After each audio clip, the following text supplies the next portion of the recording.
हरे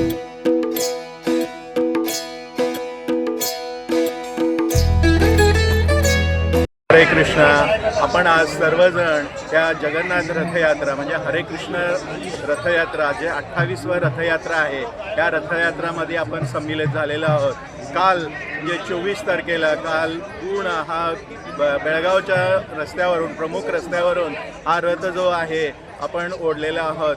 जे कोणी भगवंताचं जे हा रथाला हात लावतो तो ह्या जन्मातच भगवत धामामध्ये परत जातो। तर असं आपण हा रथयात्रा हा 28वा रथयात्रा आहे। तर ह्या रथयात्रामध्ये आपण पूर्ण प्रमुख बेळगावचे प्रमुख रस्त्यावरून फिरून येऊन आपण इस्कॉनच्या प्रांगणावरती आज पोचलेलो आहोत। काल त्याच्यानंतर जे महाराजांचे जे प्रवचन होतं काल ही होलिनेस भक्ती रसामृत स्वामी महाराज यांचं प्रवचन झालं। या प्रवचनामध्ये अतिशय सुंदर त्यांनी आपल्या अमृतवाणीने सर्व जे बेळगाववासी आहेत त्यांना उपकृत केलेलं आहे। त्यानंतर इथं अनेक स्टॉल्स लागलेले आहेत। या ह्याच्यामध्ये जे गोविंदा रेस्टॉरंटचं स्टॉल आहे, तसं जे बुक डिस्ट्रीब्युशन याने बुकचं मॅरेथॉन म्हणजे आपण इथं भगवद्गीता आणि भागवतम याचं वितरित केलं जातं आणि मुलांसाठी खास करून चिल्ड्रन स्टॉल आहे।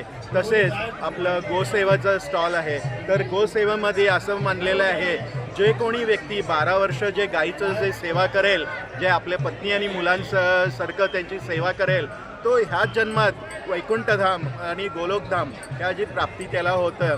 तर असा हा सुंदर कार्यक्रम यावर्षी आपण 28वा रथयात्रा ह्या निमित्ताने इथं साजरे केलेला आहोत। तर समस्त बेळगाववासियांना हा नम्र विनंती आहे, ह्या अशा जे उत्सव आहेत हा उत्सव वरच्यावर आपल्या इस्कॉनच्या बेळगावच्या टिळकवाडी शाखेमध्ये चालत आहेत। तर ह्या सर्व जे बेळगावचे भक्तांना मी विनंती करतोय की याचा लाभ घ्यावा आणि आपण येऊन आपल्या जीवनाचा उद्धार करून घ्यावा। हरे कृष्ण। नमस्कार, हरे कृष्ण। सर्वांना नमस्कार। कालपासून चाललेला बेळगावमधला हा महोत्सव आजचा दुसरा दिवस अनेक कार्यक्रमांनी संपन्न झाला। सकाळी यज्ञ झाला। नियमित जे आमचे शुभचिंतक आहेत, देणगीदार आहेत, मंदिरमधले अनेक सेवांची जबाबदारी घेणारे त्यांच्यासाठी दुपारी 4:30 वाजता यज्ञ झाला। आमचे खास अतिथी, खास डोनर, जगन्नाथांचे सेवक त्यांच्यासाठी त्यांच्या सर्व परिवारांच्या रक्षणासाठी नरसिंह यज्ञ झाला आणि त्याच्यानंतर आता यात्रेचं स्वरूप सुरू आहे। भजन झाले, आता नृत्य, आता नाट्यलीला होणार आहे आणि मॉरिशसहून आलेले जे महाराज आहेत त्यांच्यातर्फे आता त्यांच्या मधुर वाणीतून आध्यात्मिक दिव्य संदेश देणारं प्रवचन आता सुरू आहे। शेवटी वीर हनुमान ही सुंदर नाट्यलीला होईल। काल साधारण 25,000 लोकांचा प्रसाद झाला।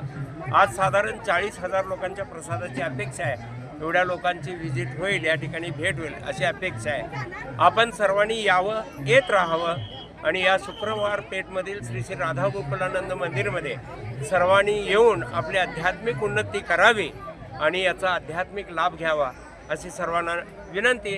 प्रभुपादांच्या कृपेनं जगभर चाललेले हे कार्य बेळगावात वाढत आहे, वाढत राहील। आपणही त्याच्यामध्ये सहभागी व्हा। हरे कृष्ण।